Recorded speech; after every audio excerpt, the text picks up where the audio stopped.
Ko kore ke hufanga mohenga hi tala whakatapu ko tōpe, wha o atu pe miheni. Tanga tai te au whai ki tō mama o atu, ka ata mua e whainga maari e koini i he pongpongini, ke whahoko atoa i tau porokalama koia ko e FATUFONUA fo au, pia mo PIVENI PIUKALA ki tonga eiki.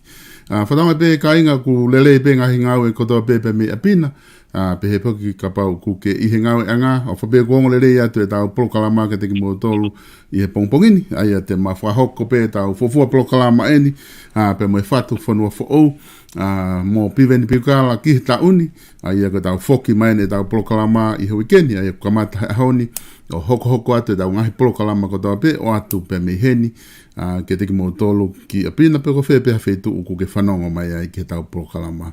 I he ahone whako loto ke tau lere a PIVENI, ki he tau porokalama i he pongpongini, au ku mawhahoko pe tau porokalama ko ni, live pe i he le o, ko ngā ko tuunga au ki ai network ai tonga, pe a ko tui pe e ngari ongo le rea pe ke teki mo tolu, ai porokalama ko ni. PIVENI malo e tau mao e pongpongini, pe a whewheha ki a tongana, wholo ai keiki whawhelongo aki, ka ku malo pe, o ku tawa o mai ke pongpongini, we whewheha ke.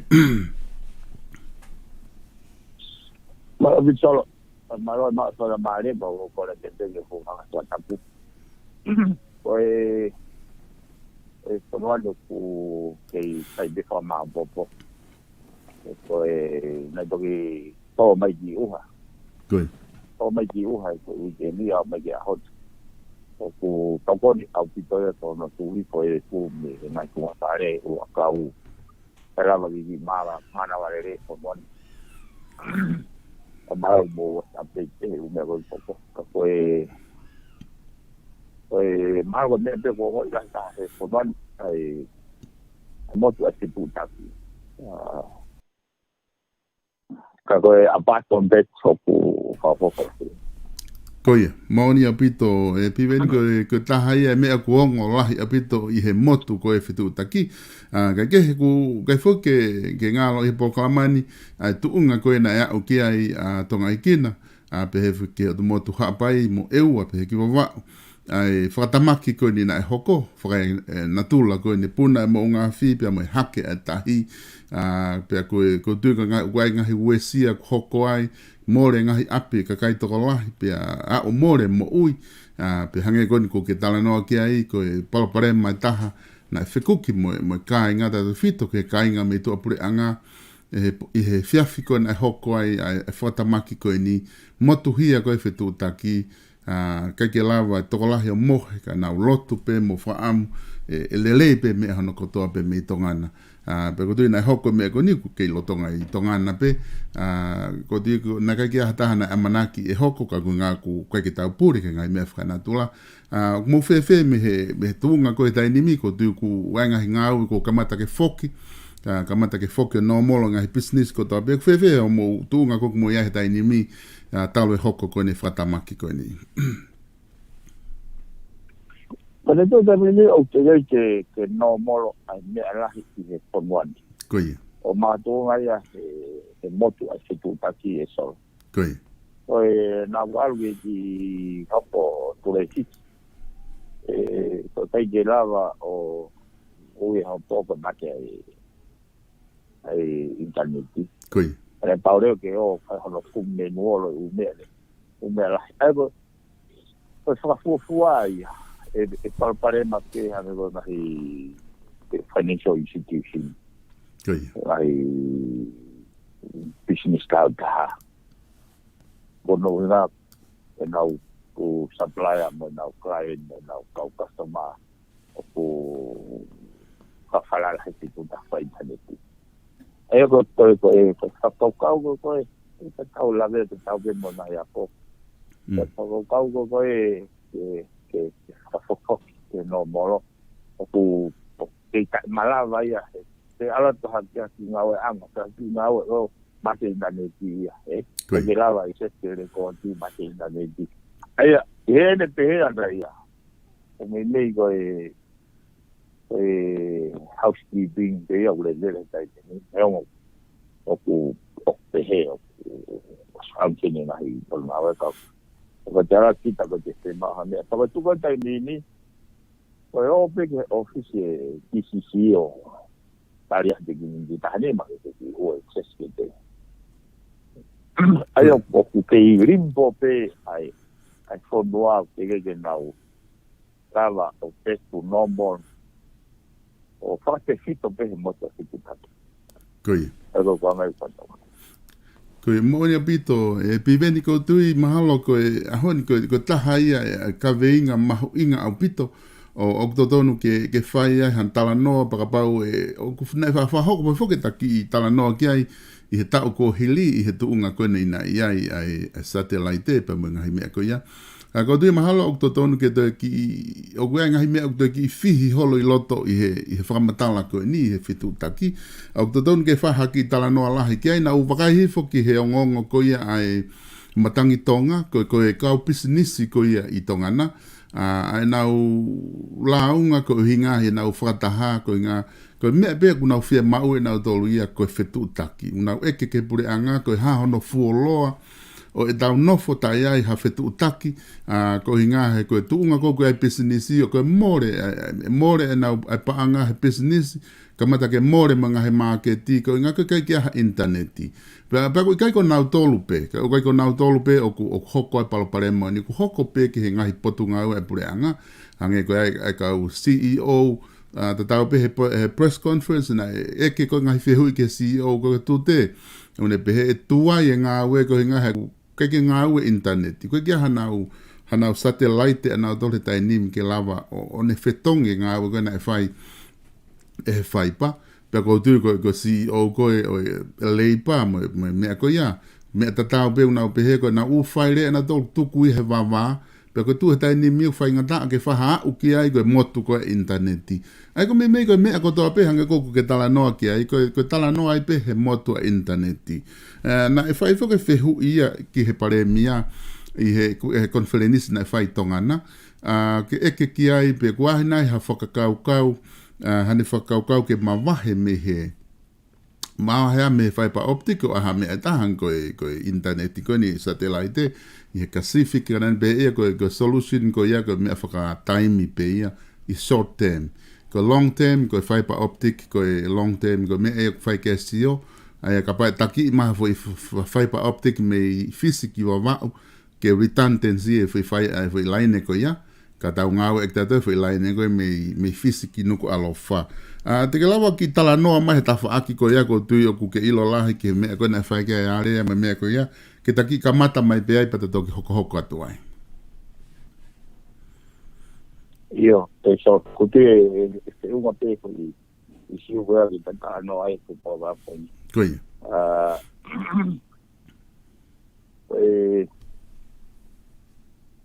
Te whaapapa peke pare mia, te peke ni kapneti. Ko ia. Ka kono kawairea e mahino angi oku misinformed na to oku ill advice e ko anga I whakaupau e koe issue tolo ke koane whakaupau palani e ka hau ko issue ia hane whai ke koe tai motu koe tai ua e hokai te ipo Kai. Ai ko isiwa ke nau hanga express. Ko ke se mau na ora to solo mai mga pasi ka ni masi ka no ko ke pasoro ati. Pai ke tu ni mga ka ko. Kai. Ko se hu ko tai mini are we technically able que restore connectivity ko ko takai pa mo. Yes, we are. Algo taria was malala para tecnicaria. So se eu leva ko longo ami. How you going to how you going to restore connectivity? Ka te fai ta no ke polo ko da. Mo no ka ma tu nga legi. Kai. Uinga ko e browser. Kai. E kono e kono mo ni o osprey ai ko i press conference ko na ko vi sia ko jai o tali hanga to go pare me pa o ile wa wa pa pare malahia. Kai. To lahia me ta wa si o kia. Kai. He imagino mai o kuai interest ke heia. Uia de blau. Kai. O kuai ko interest ia ai kakai. O ku reheve hat. E ui ko transition ko me industrial age information age. The hokoreva ai internet connectivity a ko essential services. There was Vicadia man that was in place in our infrastructure mechanism to ensure that you had time of outage, breakdown technology. Kai.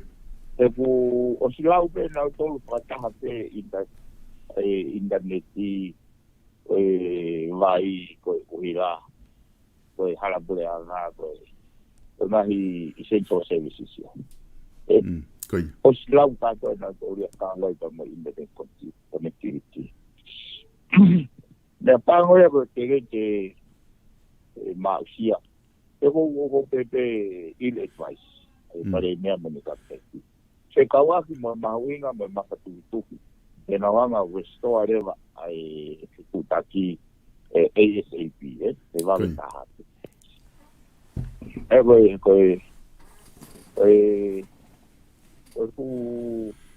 ku kapisia tambaire ko ku kapisia ya ko le rei pa tambaire kai pa ko tengo puria uhina le rei pa tu di wale va le tau aluge tau atikure kire da do te ne ke heia why interest ke heia why asenita ke heia e ki au na ke tonge na waki ke na wanga wakanga pa tonga ai mahu ina o se tu tanti communication connectivity i recovery going o se ai eruption ko te taranoa ke kausiologi taranoa ke kau pamatara ea taranoa ke sahina fetupe kastomu o mia ko la ke nevu o to ma o le pe ko to teo ni manona yo story o to mo tu pe gulava alu o te ba mata internet o kana internet yo tu na ai connectivity o tu na opportunity te va a ne recover kai ta obviously imagino que kai tokanga ia e puanga go ai o hane ko fare wale di ne o pisi anga no ko kai e kapate ta nofo he fai fakau ko ni ko ngaku fu elia fokula hange kon na ke tala no mai ke ai ka pai tu kuange ai me ko to ka tau ki no fonge i konga ko ni ko ha me tu ai hono fokotu e internet he ko me kana hoko he wafta hiva ne ngo ko motu e internet ko motu ki he taula vaka ko na ta na ka ki hoko internet ka fokotu i hakareva ai fu dis kon ai pacific o fotu e tisko ya rani leva internet leva ngahi foki ngai potu ngā ue hoko atu ma kakai me mea ka orewa ki tok whai ngā ue ia hoko pe tau toi foki pe ke whai pahe mo oni pe ia ange koe tala nao kuk whai he paremia ko capacity ko e whai pa optic ko kuoma ko hange hafu motorway pe koe ke whahalaki hata ka ko tau whehe ui foki lo tonga o kui hena i tongana ai ngahi mea ngā ue ma ngahi tisi ko ia ai Pacific na as whakatu pe fu tisi ai pe kui ai pe ma ngahi tisi o kui hena pe ke whakahoko ake ngā ue ka whai mo tau whetu taki o kai ke ngā tamahe pure a ngā ia o rewa koe mau ngā ue o ku mahu inga ange ko la ngai whare ko toka ngā i vai ke inu he kakai moni pe koe i peke hameta mahu inga i he whakatamaki koe ni ka o kuiai ai fu uesi alahi hoko ihe whetu taki o toton ke nau alu kotoa pe me whetu taki ke vave ka koe whehu i whoke koe hame koe ke la vai o whakahoko ai konga ko ia e pure anga ko konga o whai ke whe ilo kia e piveni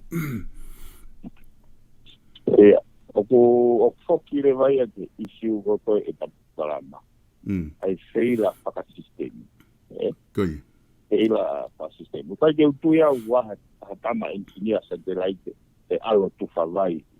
Pe totom te alo tu favai. Koi. Uhinga e mo ua. Uhinga pe patana pa sistemi. Mo no prani o mechanism tu koi ke faina situation pe ni. O ne oni pe situation pe ni puri kareva nahi control point. Ke ngau e kau tama teknikare para communication ngau e kau tu whawai ngau e kau aluaka o kai ke pehe tawa ki o tu whawai o ispata o mai o langa tau tu mui mai ai communication o hane ko whakamatara koa nai essential services o mau inga te kaupe communication ni mo tu whawai. Ai ko whea whaka sistemi le vai e nau turik oni ngahi. Wa hau te kau tahaya ko o focus pehe e nau tanki na nau tō. Ko mena e wage ai hoko ia ai wanoa, ai motu koe wanoa tahiwa. Ena mahu inga ai communication ni e koi tain koia. E me kai ke o kai ka hafo i disaster aia te hane koi ni o hane ko whamatara ke lahi ai u mea ke whai kai tokanga. Kena efficient pe whai tutuni efficiency ma upe ngai whamatara u ektireva upon se emergency te toki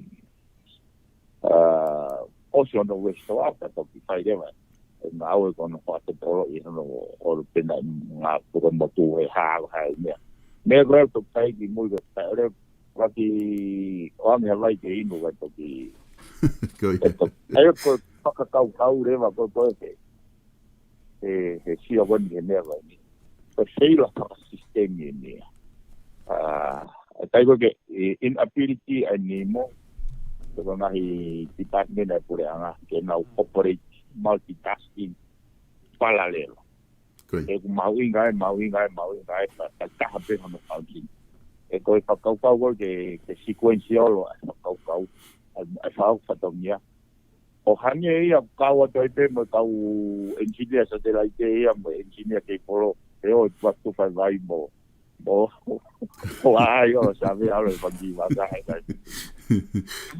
o kui ai foki piveni ai foi konga heni o goloto ke faha ke wakai ata ke faha feu ke ai ke kongo ni mau minga i whakamantala heni ko o si tuku mai na e whai proklama a setita pa mo Keith moala pa mo tamako Edwin lea ma maga CEO ia ki mua former CEO o tonga Keipo na nau talanoa pe ke ngahi lelei mo e kove satellite pa mo ha pe fuke fai pa optic mo umea ko ia ko foi konga ni o loto ke fai ke fehu e tuka ko o kwai license o kui ko annual spectrum license Ai ko license ko ni na toki na toki fotu pe ta ko osi.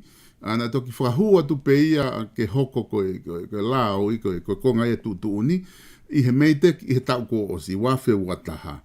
Ai arewa ko ne tu ko mene ko he ongo kuia e kautaha ko Broadcom na nau ko nau license ko nau tolo he nau FM ko nau lave pe nau tolo whae ngau ta tau me TCC pe mo e titiso.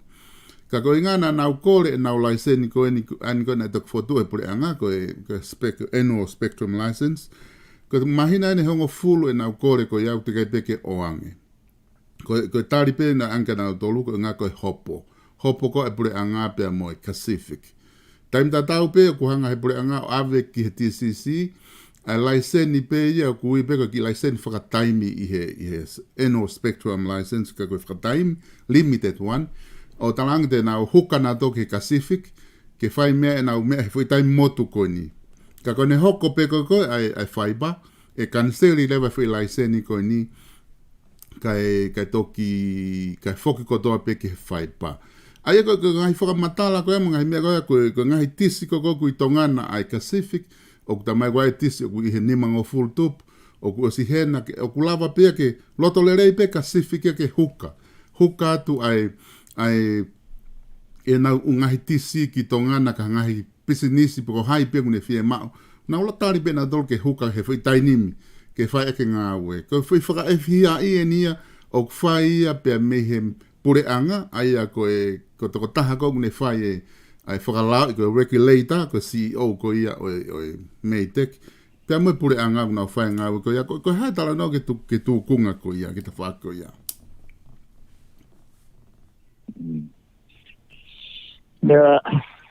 me pago pe ko a o que ai situation ni ta ko na tula pe nia o tauri active a bua planning ka ja palani koi pe ko feila ke ai kau ka sistemi e ko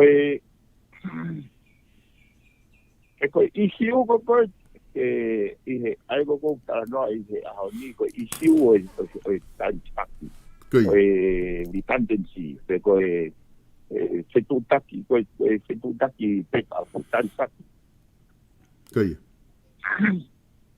ko mea ngau e tarisa ke se tu taki ko isiu ya pe ko isiu ya ke le reang ka satellite e ko le reang ke polo pe o saya ni ka switi pe saya ni ai OPE finalmente it's all about backup connectivity koi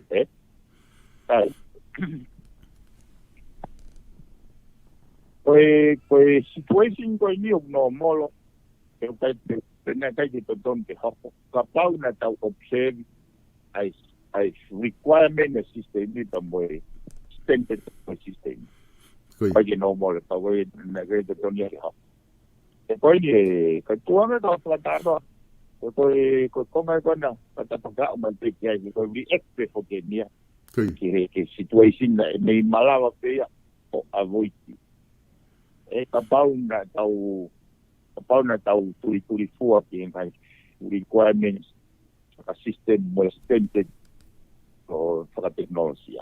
Koi.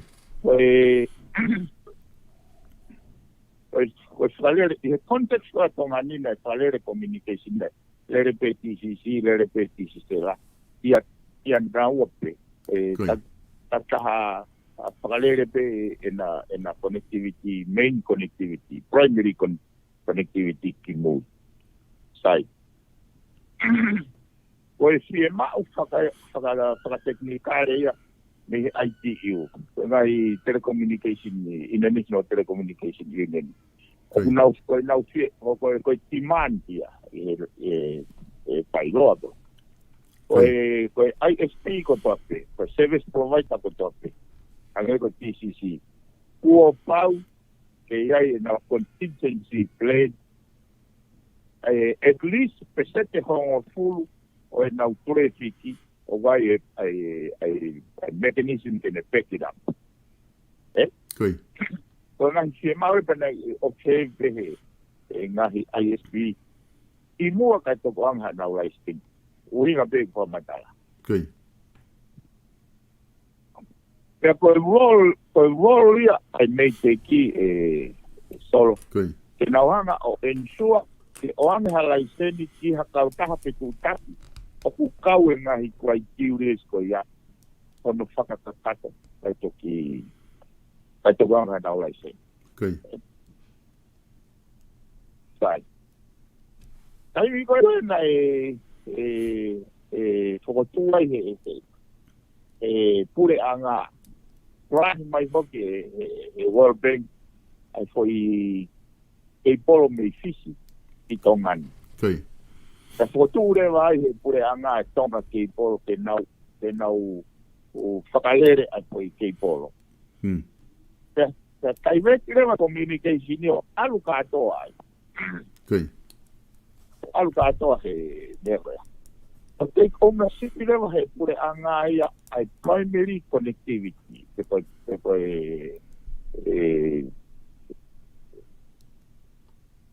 foi i laine se putaki bomoa Koi. sai na o hake rewa a issue koe tendency he foi taimi bea koe ia right ke hua koe koe te o hake pe ai tau ia koe o mahuinga ke ai e tonga ai whaka Koi. Pea ai o nationalize pe whakau koe nationalization koe o mea koe o koe concept koe ia o ku au mai ki atakai hange ko ngai fonua i o pasiki hange ko tongani ko ro mai fonua ko ni pasiki au nga ke nationalize ai pick up ke de lava reduce cost i he ongo kautaha ai lava ke reduce cost ke consumer ke kakai ai ko kau ia Henai, o hake ai whakau koe a mahui ngata tau e solo hange koe o tu e mea koe wa. O tu e mea koe Maranawapuna. Koi. Ke sea ke kou sea pehe ngahi kautaha ai ngahi infrastructure mamata peni kai rawa ke asfota polo ki kakai. Koi. He kapau, o polo te wati whakau ni kapau na iai ha. Kapau tau pehe koe wakapuna ko tau pehe wai ne malai wakapuna. Koe waka ko tau pehe wai ne wa. Koe pehe ko hai kene. Koi. A tau tau pehe mo kei polo. Kapau e tuwane ke kei polo ai pehe he TCC ne kei polo ai ko hai tene fua. Ai costo ya. Consumer pe. Ui ngai kono nationalize. Tenere fu tu ke nationalize, mo evitante si. Sai. Ui ngai ko fatano dai henete ko me ko issue ya ko motu. Ko issue ya ko fiema o fra tecnicale o system connectivity sobre communication. Te ke whaha motu e hono tāna moi mea koe nihe watani ma wata ano wata piku wata walu. Te ke motu e. Kana e tala noa i pe. Koi. Ko whae motu e wata haiwa. Kana mawha tuki rewa mo mahuinga ke whai rewa. Ena nau awe awe a whare i koe nihe te pare mea pe mo e kapdeke a koea. Ka pawe toi motu mai o te ke whai he pure anga ano whakotu ha mechanism ke ne return te tene pick up the communication. Te donde whaia ka adona, te donde na usaingai. Ka koe whakataukau koe no tupuma e sisia ai mea koni ko ke whakalano mai e. Nei koe le tao, to be frank, nei o spali nga ua ia ai tonga ki poropa me kure anga. I taimi ko ya tene TPM ai PM ko ni taimi. Koi.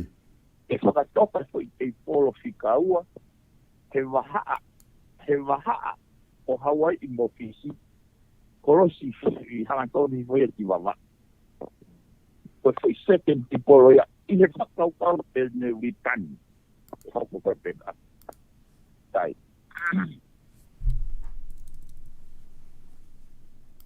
O si hana he poate ia mo pureanga ka o toa pureanga o saile kontureki feo mo 2 milion Amerika e ki foi lea gui ko transit unit Koi. e ko spare e ko no pare a remain ade ki foi connecta foi e io ko pai pa vai ki foi ti connecta ke a Koi. ke provision ke a ke pai Ia I lo tatahi ai te o mai 2 miliona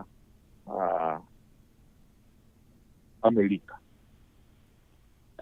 In a form o kai vai velio, o mama vai velio mea. Au hange na wanga ai hange haki foi tipo city ke hoko ate foi. Ai hoko ko ki lau foi second paper. Koi. Ka ke whakakaka foi na we FMI was $1 million America. We're talking about 50 plus millions. So, but all no ayo o hange ai ifat. Hange kai straightforward the fakau the ai go for vitani. Sila hange o ayo ri ai ta tari ai. Koi. Mana ko ke por wa na lifestyle. Lifestyle ke por wa ta be o tawe wanima o si obsolete. Okay. Tatape interest ko ke interest. Ai ko ri ai ka tari. Ai ko so ko fi lifestyle me ke po ga mau ka ta o tai wa tai ya. Au de hoko ia. Ai ko he tai ro ke ta ma o full benefit por que te sikie. Ako pare man ko ai eso. Pare mai. E poi tocca un po' quella. E non è molto anche il colore guastaiva. Fatto molto lo poi algo così va là. Molto algo così difficile. E io proprio ho spesso di fare moreria. E perché anni ha una era poi investment era di domani. Ne ho e hoppo va là, io per mal hoppo de mo vai di. Tako te sete pea hongo fulu o customer paysi o kui no po ongi mod poia. Te sete hiwa noa I tala hinia mo ka paysi o kui tongania. Koi. So o kui kai bete make sense e tau whakamore kupa anga lahi pehe. O koe uina koe pratara noa pehe he koe ngai solution e tau hanga device e sutu e context poi attaccai o fonore ya. Koi. Officia ku people fa mala officia. Ta tu officia he hu anga officia ke koi me maban ke pasiki. Ha ke por sa kun ko si, ha ke por ha wa ki ha ke por ha. Na fo ho pe na to ripi. Ayo pa le pa pare ma officia. Se ka wa ke mo me ka. Ta ko na fonua ke he anga e pasiki. O pau ke whakau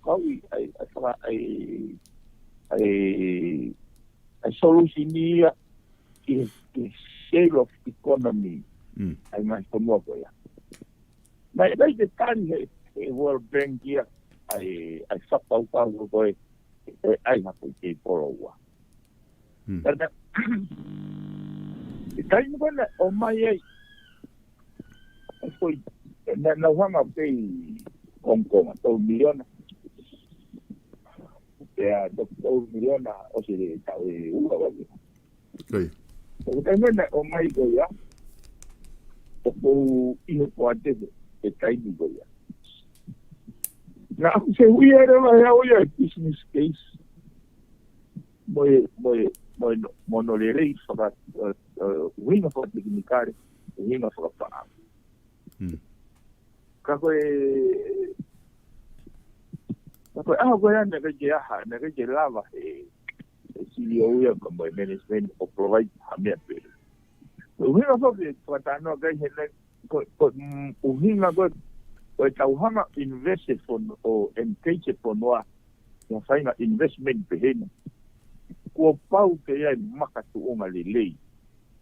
Faka tecnicare para faina. O hinga go na kai ke profirmaria ai foi project ko ya hono wa ai ke ne va koma sai na tutu lewa kwate a ko ya nei si o a equilibrava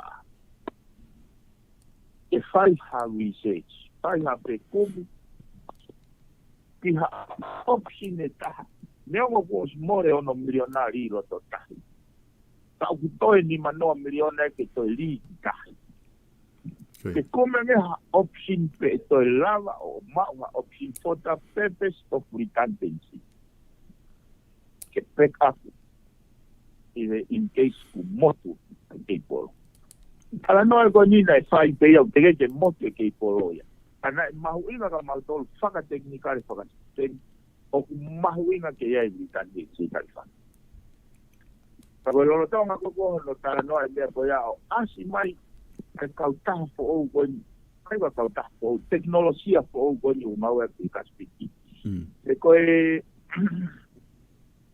ngai tecnologia foi kimua koi mas utisia le nei ko mita ono noa foi tai a mita ko tene mapa ai foi mas un satellite go ya nei lau miliona pe que te faltaba mas utisi satellite koi para que mana te tengo cable wireless na ko utisi pe o eu gostou algo assim. Da quando una com tecnologia ya hoia. Tecnologia vai assim mais na foto que pasiki e wano ta hiwa. Uma mau na tolu ya fai nga tisio of spot pimpe. Ai o pim mai pe ki tongani pe que foi vicinity pe ko tongani. Koi. Fai que spray ya que spray o kau mai a fisia mo me a tupunga. Ai o tupunga efficiency kana mau. Na fai nga we ai o lava o na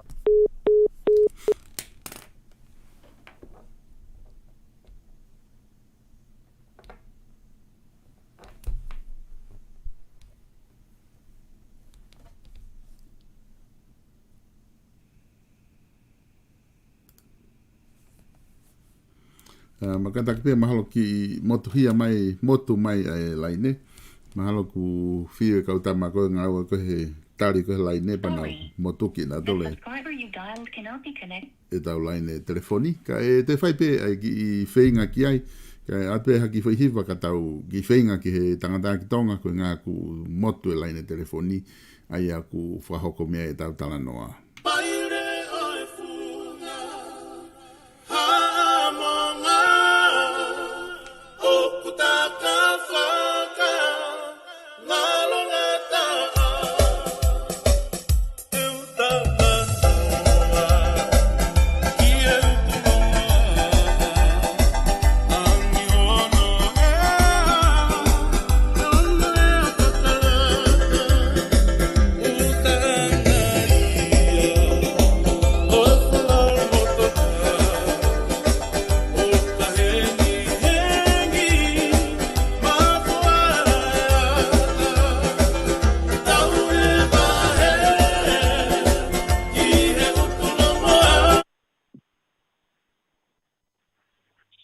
Kona piveni kona ku iloto pe kona ku ke hokot pe ka.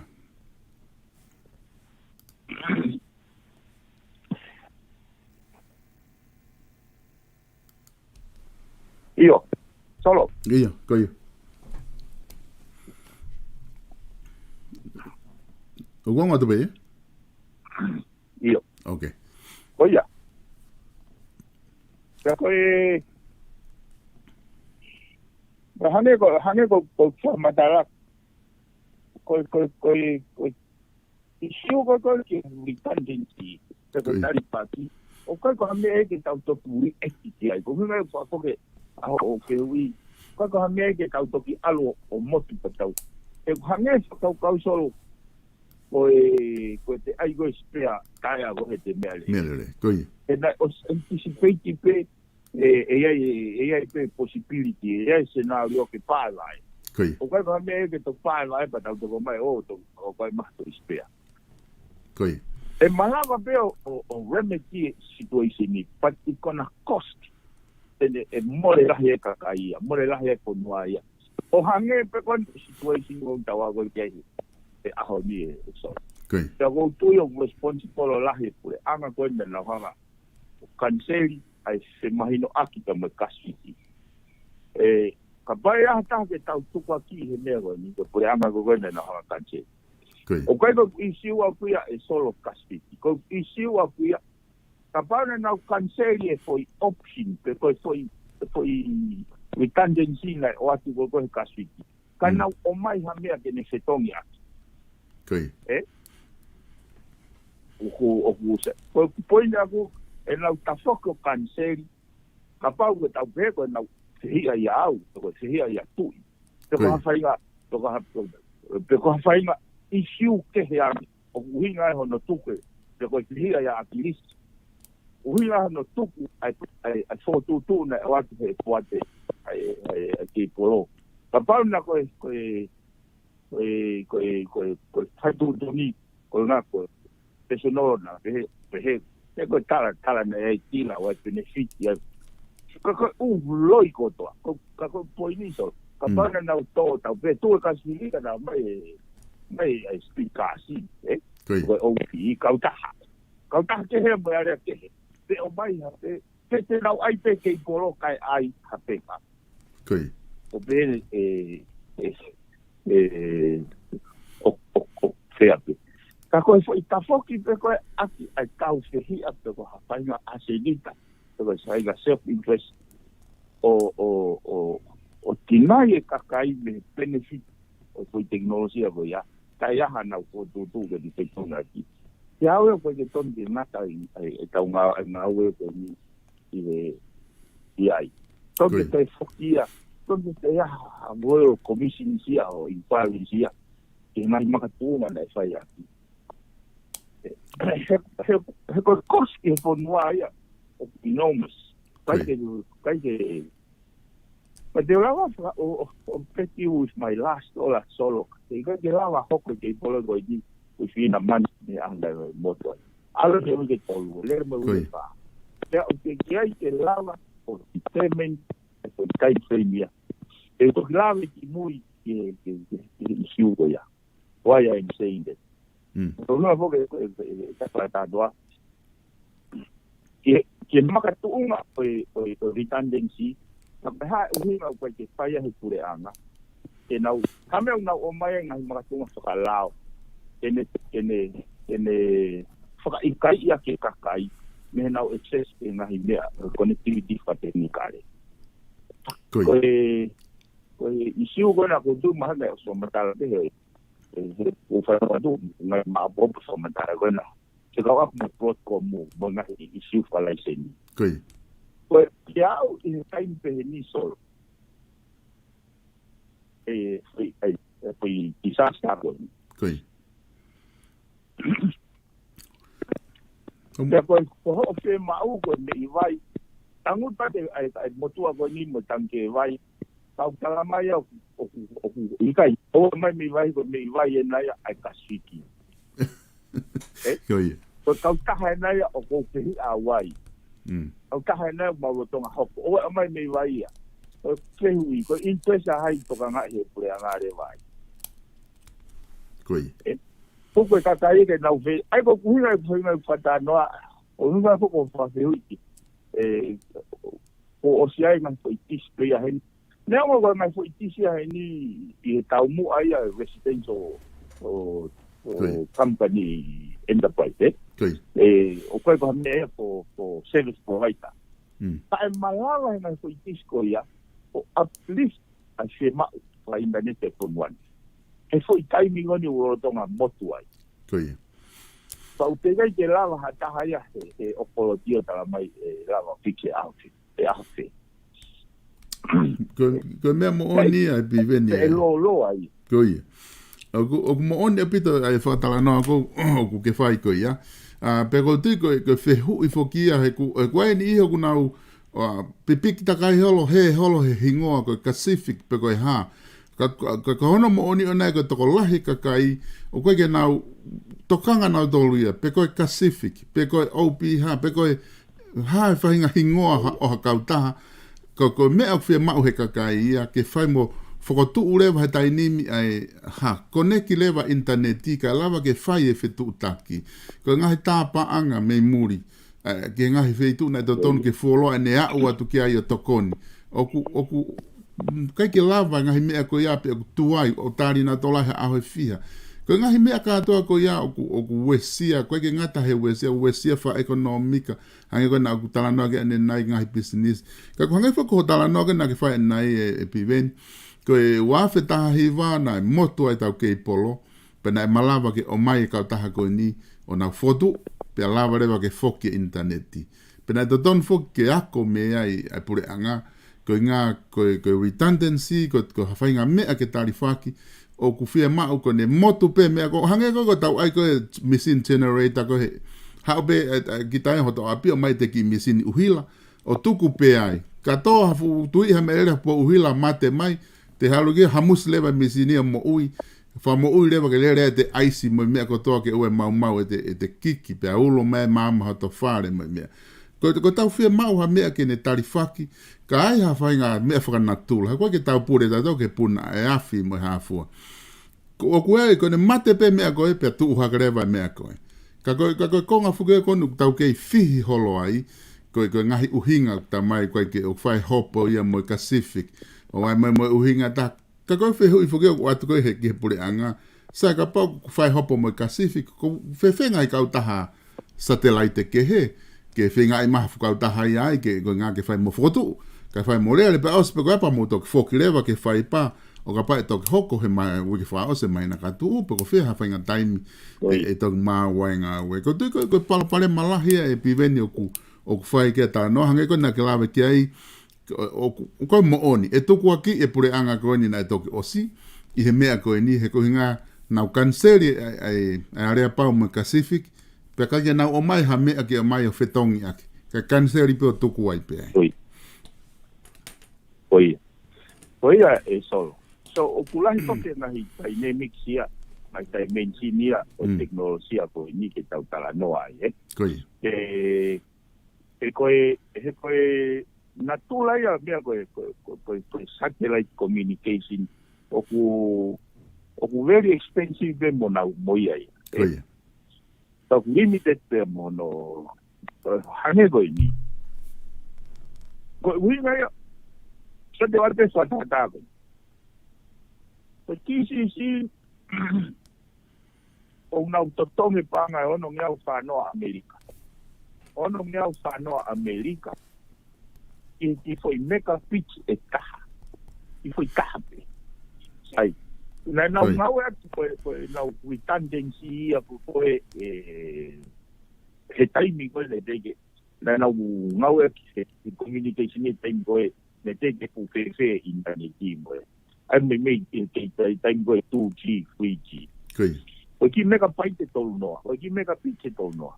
Pero na uhangarewa ngau e kire waia e taimi koko kai ke taimi koko ku kai ke moto e whetu taki. Nahanga ngau e kia ke se hoko tapi mai ake a niua. I mega pinse tau noa koe. Koi. Ka koe kai moe nei mafuria e teknologia hau kei 4G, 5G. Kai rewa ke toi wea mahu inga whewhe ki tau noa koe. Ka ke whanau mai ke cost of pay te ponuan whakatau ki mega pinse tau noa koe au ke heka mai ai a niua. Ke henau communication a niua ki tongani. Ko TCC pe una provide the communication ni mei niwa. Ko ke lawa TCC lai. Ha no uhinga. Ke ko ke fai mei te ki e nau fatomia ke make sure ko service provider ko to pe. O wi kai ke nau mai pe o foto pe nau business he feitu o mawa profit. O pau ke nau provide for the whole of the country. Sai. Ko pa to ko ki make a picture to no ko ni. Panga no ngau whanoa ke tipo nega pite ka. Riunga tolu noa ia. Ko totongi o whakamahe nao. Me ua mano Amerika. Riunga tahaua ia.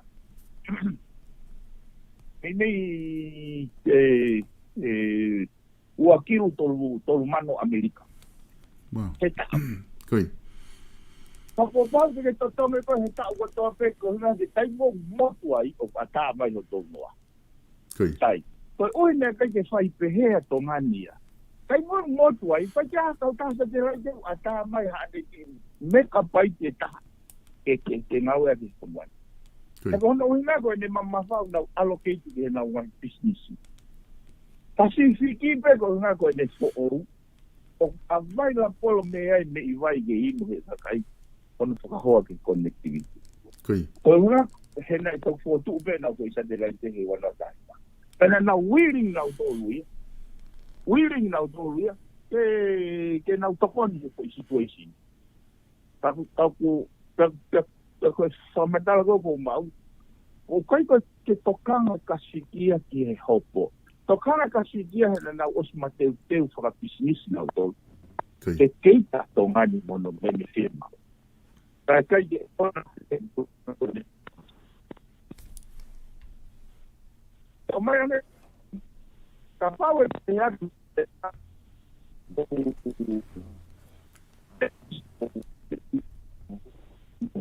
te samu mo kata u hoka de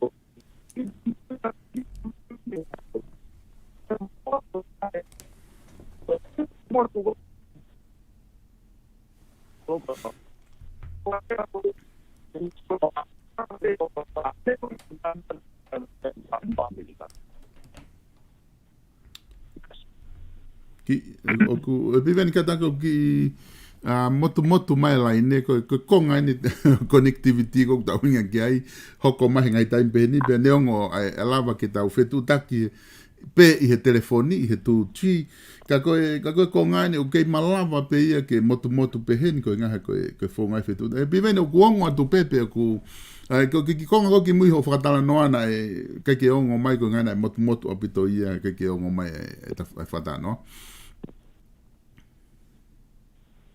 ego ne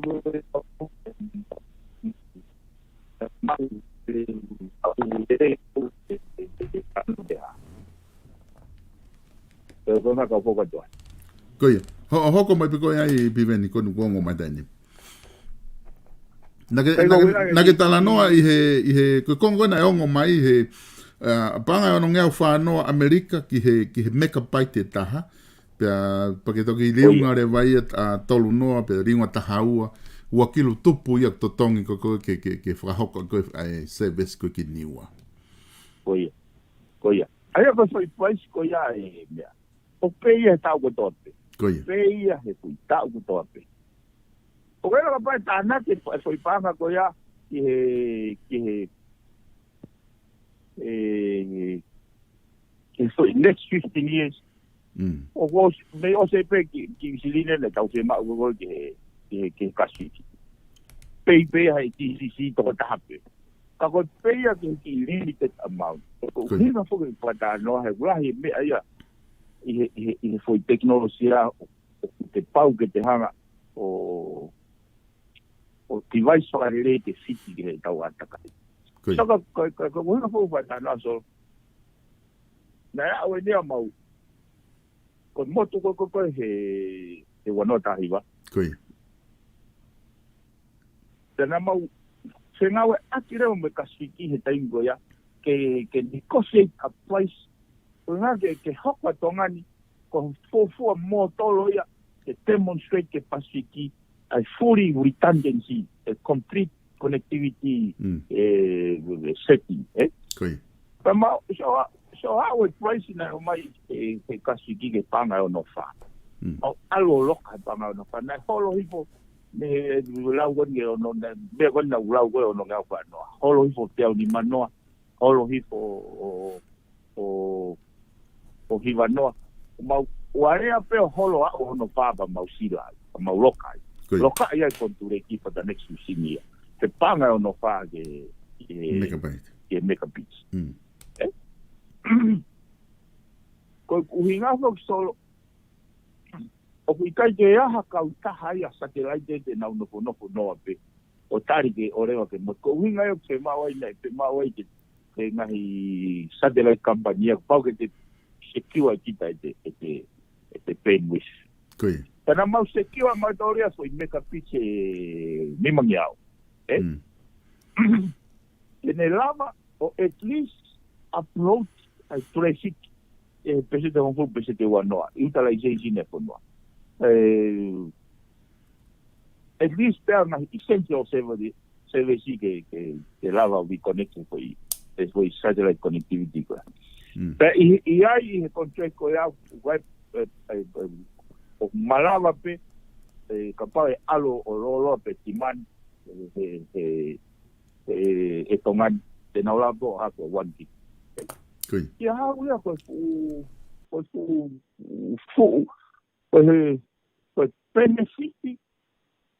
benefit da moi quality of service e custody. Ne kai me lava ya match up te hato kauta. Satellite te ami. Koi. E no inga he na device ai foi satellite net to launch ko voi i America he wana tai wa. Device ya fai na teknologia o lava pe he tisia ko ki foi tisi. I tapo ni wa foi mo pe mo tanga no me wa America. Lava pe he tisia ko ya pike o communication. Provide connectivity. Ede. Wele a me go ke a ni me para ma sai to ni os mahino pe ki a uia o kai ke whole head por anga me kapnete a ni ya. Ai interest ai kakai. O kuia e self interest ya. Ka ko anga ko gauso te tau a bikia. Te tau e lu te tau a. O mahino go self interest. But then again foki ka do be me ake kakai. O mole la wele atio. O pure anga na mo fi. Oia. Mone abito viven. Ko rodong ko no fo matala ko ki wakai hi foki he fra ke from muy na fra hoko he pare mia pe mo se tita ne fiaf.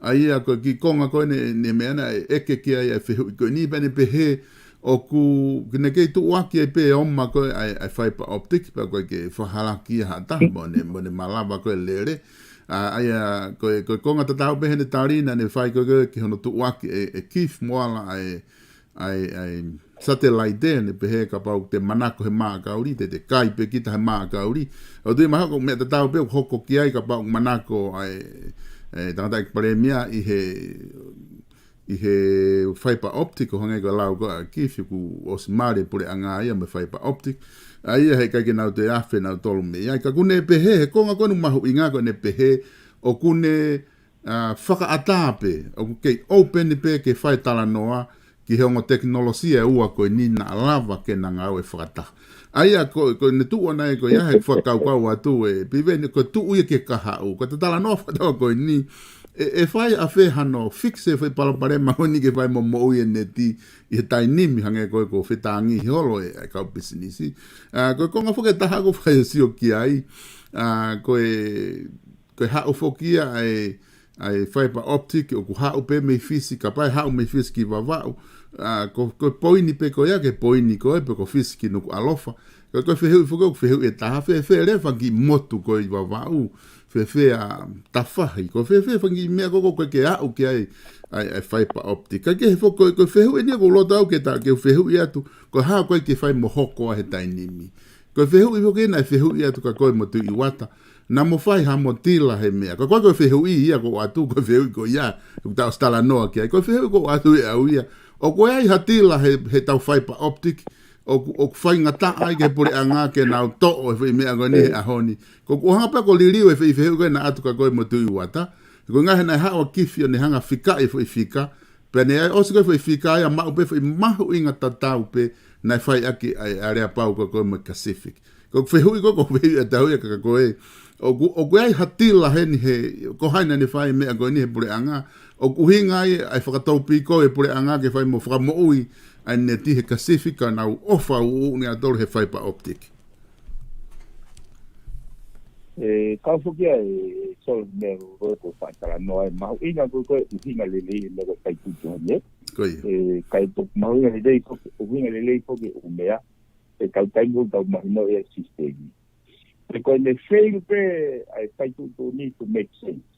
Ne mai unga le. Koi. O ku ne ha le vai fa ata speculation hame ko na ko from mental gai. Ke taulava o te na ha tira.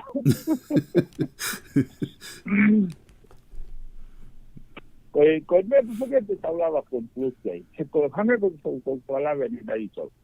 Tableti ya ko le re. Koi. And I assume o now at my le. Ke fa uhinga me le. Ko ne more pe uhinga le. There is no way te tau te lava tala na kai pahatira. There is no way. Ka koe tala pe na kai tira. Ke more uhinga le. O kai pe tala ia tala tira. I whakaloto COVID. Koi. Ka koe tau tano fu ka tau ia te uhinga le. Hane mai ko whamatara wane mai tala.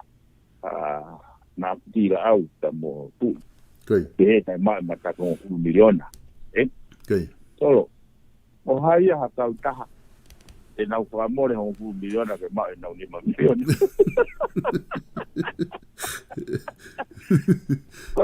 Ko contract with Pacific ko 5.7 billion. Koi. For the next 15 years. Sai ko fewi. Ka bora nau kwa more ho 1 miliona. Ka mai 5 miliona. Che vai di milioni for the next 15 years. Quanto più stupid. Ko ngena mobe o kuhinga e tau articulation hafai nga mea o maka tuunga lere ko ka tau feia ko ka loto ku kovi ko hinga pe tau pe ha una ko just connect ai. To ko ya para mai e plot comum no. All they need ko foi la sempre. Tama ka speaking na matei. Ha me ko je connect ai. Koi. O kari fuka ko ya e solo to pai de me con tama go na ko tu ni. Koi. Koi. Mon la ya pito ko tu ben mahal ko nga ko ta taimi ya ko nga ko tu mahal te ta te hoko te ka ke forma opo mai be u konga ko ni ku ta tala no ke ai te te feinga pe ke te mau fa nga mari ke ta te programa e pong to pre lulu ka pa e feinga mari ko nga ke pata toki hoko tu vai wika ka ko nga ka ke forma opo mai be u konga ni ku ta tala no ke ai ka ta toki go through to pre lulu no hoko tu ai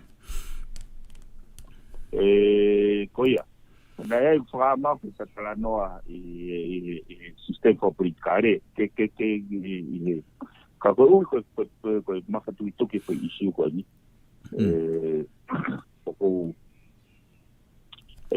o pe que ta va focus foi issue ko ni ke o creo que solo para to foki mai vai na le ai i system complicare os ko fili capneti mai ne ha o go ke tai mini moi u hopo ko ngoni e pai ai va na issue fabricare ko lo to ko per ngesto mo ma winga ko issue ko ni ko me ko hinga ke solo na wa le ngai di mo e ta programa pues ko tu go le ke polo si o se imagina que cada día que lava el hoco ko watu pa na sa mga tuma solo ai meloni ko mo tu ko na lava pe ko I ta o wikawa foi mo tu ko ya na mo tu mai be ta mata fa ko mo tu be ya he sabotage ono to ko taula ko ke tala pe na sabotage na intent ke motuki e ko ja ha ka e fa na tu e tau do no ku taula ya tu am de lere ke ya vilo he foi feito o sana he maulin o mak ko no go zone no go zone ko na ko feito ia ko ke fa hari taula e fa ka ko fu sa parte fu solo na moto ke po ka ko moto mai pe ya kilomita pe fitu kiloto ka ko ki mita pe ta fitu mita wanoa ai loloto e ta hito ya moto ko ni solo ko moto ya o fa moto ya kilomita fa noa tongo fu kiloto ki kiloto awa dei pe tu hunga pe Koi. sai ko lolo to tahi ko ya o humita ya ta tu Koi. u ta ke wa pero natura mo tu ya solo na pe ko ke polo ku wa no ko foi koma ko jiuta o kapo ama ya e fa feka ne ya ko ko o na ko ni au no na idea o to tai no pero ala na ko ke mo na o mo luang to ke polo ya e ha ko jiuta sai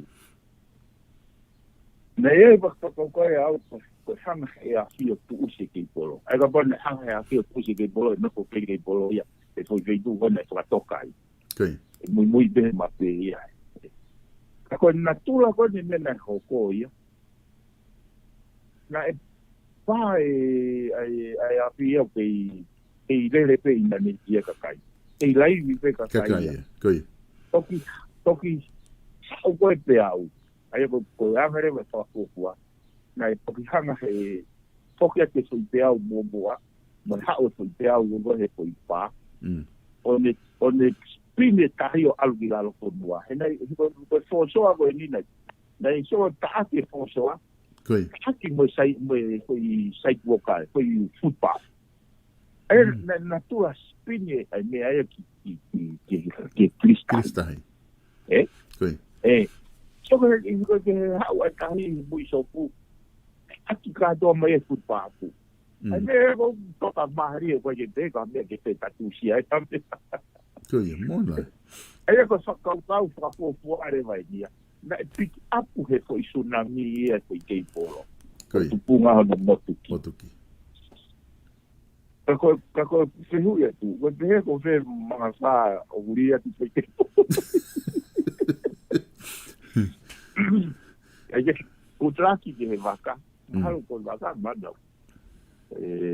Kako anga ko pa fu vaso, pa na ko winga mala tau to o ye ai kule anga no ko ko na to ata ko. Ka si mai na ta so ma te internet. Ana ko ke make me think the same way. Mona. Ko tui mahalo mone apito e whamatala ko ia e piven ko tui ka pau ko e motu ko e mea heku ka pau e whoki peka ka ia whakau le rei ki ai na pā e mo ngā whia puna ko ia na kei whetakai pe matolewa ka ia ki he aki ko he hala mga mea ko ia toki motu pe ki mui ai ko pe au ni hanga spin ko e fuaia pe ka pau o kuria ke fuaia ia to kanga ha fe tu ia i niu pe ko fe atu va mahalo to ia anga ke to ko hamu mai me ai ka ko ni foki ko nga u he ke fu va ve ia ke fa no hoko ke va ve no hoko ai ko me pe hanga ke atonga tai ni mi ko satellite pe te ne lava o ave ki tau tolu he foi taimi ko ni ko ngā ke tau wao ke tai ko eu te fatondona ko ira ko kasifiki ko kasifiki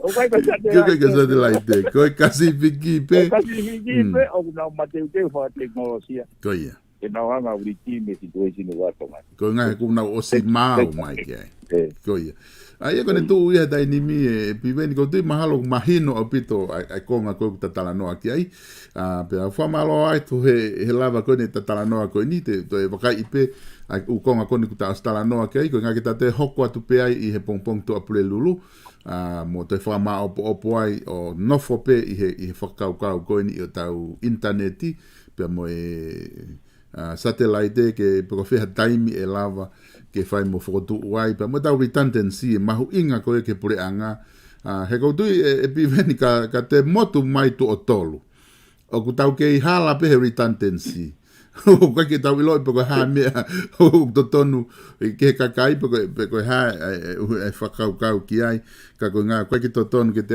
excuse ha pure anga ka te a wa tu otolu e ne hoko o ku tau ke hala pe redundancy ka mahal ko ngata e ta programa oni piven ka ta toki felongo aki i he pongpongi to prelulu alo biso ovat ia ovat Aia koe kainga koe lava ia e tau prokalama koe he ahoni pia mo piveni piukala ki tonga eki. Whataonga pena e ongo le rei atu ai prokalama koe ni ke teki mou tolu.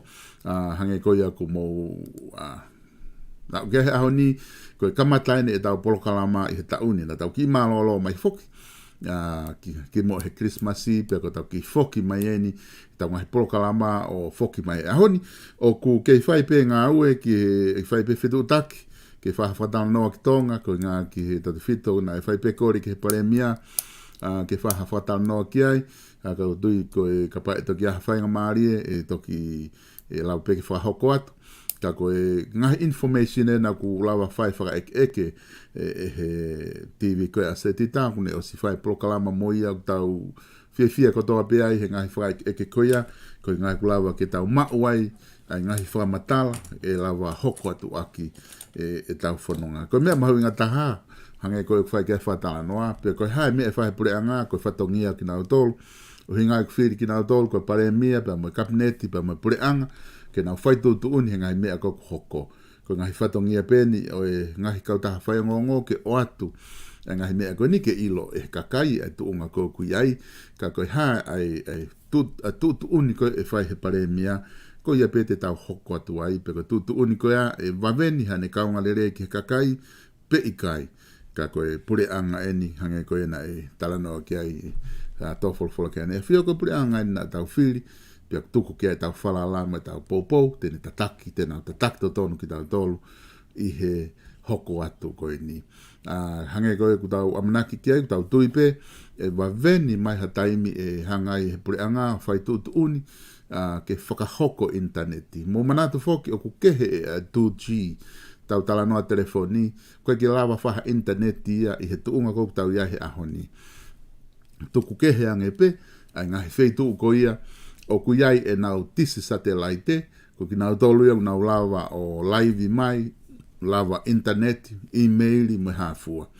Koe toenga koe ia o tonga, tau lawa pe o telefoni, i he whahinga telefoni, koe ko 2G, taini mpoku tau osi 4G, tau tolu mo alu ke 5G, pe alu e ke ki olunga au pito.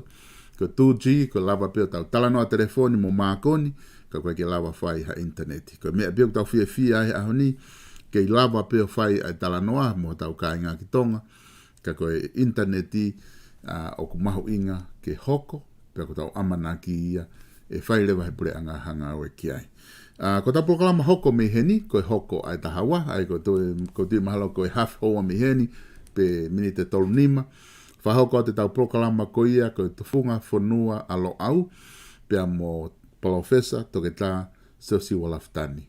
Ai koe proklama anga maheni eni, o ku oatu pe me heni. Ngai proklama whaka weekend, o atu mo pe me heni, hangai koe whatufonua fo au, tufunga whanua alo au, ai oatu ia, i hoko ai tahawa i ahoni.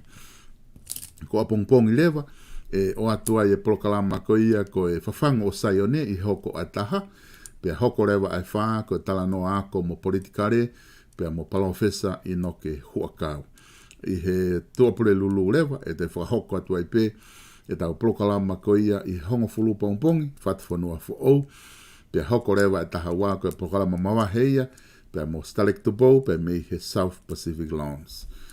Tuku ke he kapau e mau e ai ni ihi koia ku whai kore ke ni ki nau tolu, ke nau kau mai tau prokalama, pe mau ke he weekend, pe ke wiki kaha au pe ko whepe, e whakahuhu at pe ia, e tau prokalama. Ka maloha mo mea mai, mo mea tau toki whelongo aki, i hako.